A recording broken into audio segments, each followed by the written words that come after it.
Thank you for joining me today as we deep dive into the exciting world of asynchronous programming in Node.js. As a software developer, we constantly strive to write efficient and responsive code, and mastering the event loop is a crucial step in achieving that goal. So, let's embark on this journey together and explore how the event loop empowers us to build high performance applications. To begin, let's clarify what we mean by asynchronous programming. In a traditional synchronous programming, each task is executed sequentially, blocking the program's execution until the task completes. This can lead to significant delays and inefficiency, especially when working with the time consuming operations such as network requests or file input output. Asynchronous programming, on the other hand, allow us to initiate tasks and continue executing other parts of our program while waiting for those tasks to complete. This non-blocking approach maximizes the utilization of system resources and enhances the responsiveness of our applications. In Node.js, the event loop lies at the heart of this asynchronous paradigm. Simply put, the event loop is a mechanism that handles and processes events in a loop, ensuring that our program remains responsive to various inputs and events. It allows us to execute tasks in order that optimize performance without getting stuck in a blocking state. So how does the event loop work in Node.js? Okay. Well, it consists of several phases, each responsible for a different aspects of event processing. Let's take a brief look at these phases. First phase is timers.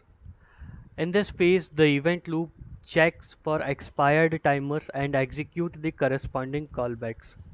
This includes function like set timeout and set interval. Second phase is input output callbacks. Node.js is renowned for its excellent support for asynchronous input output operation. In this phase, the event loop handles input output events such as reading from or writing to a file or making network requests. When an input output operation completes, the associated callback is added to the queue for later execution. Third is idle prepare. These are internal phases that prepare the event loop for upcoming input output events. Next is pool. The pool phase is where the event loop spends most of its time. It waits for input output events to occur and executes their callbacks. If there are no pending IO events, the event loop may pause here. Next event is check. This phase allows us to execute callbacks scheduled by set immediate. It provides an opportunity to prioritize certain tasks over others. Next phase is close callbacks. Finally, the event loop executes any closing callbacks, such as those registered with the socket.on close. Understanding this event loop process is vital because it enables us to write efficient and non-blocking code. By breaking down into complex operations into smaller asynchronous tasks, we can fully utilize the event loop to ensure our application remains responsive and scalable. Now that we have established the importance of event loop, let's explore some techniques and patterns that help us leverage asynchronous programming in Node.js. First one is callbacks. Callbacks are the foundation of asynchronous programming in Node.js.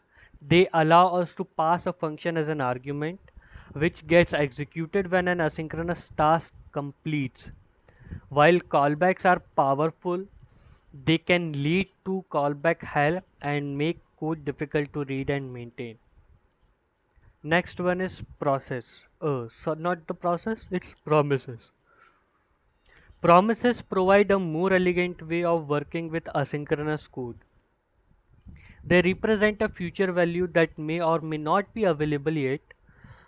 With promises, we can chain the operations, handle success and error cases separately, and even await multiple promises concurrently. Next is async await. It is introduced in ES 2017. Async await is a syntax sugar built on top of promises, making asynchronous code look more like synchronous code.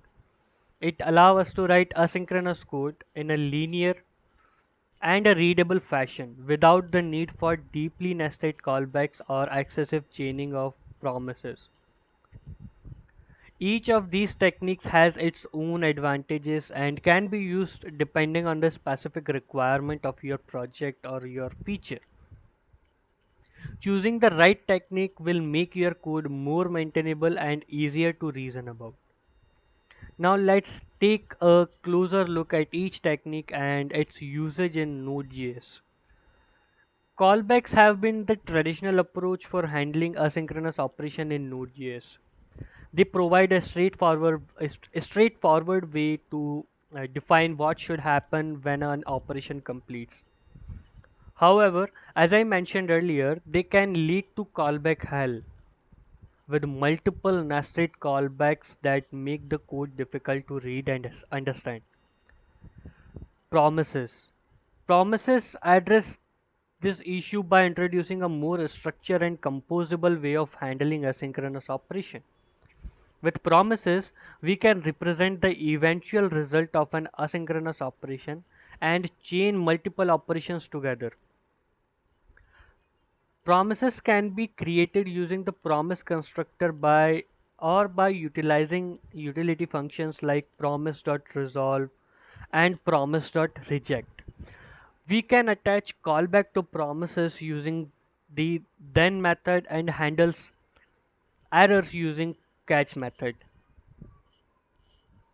Promises bring clarity to asynchronous code by separating the success and error paths, making it easier to handle different scenarios. Techniques has its own advantages and can be used depending on the specific requirement of your project. Choosing the right technique will make your code more maintainable and easier to reason about.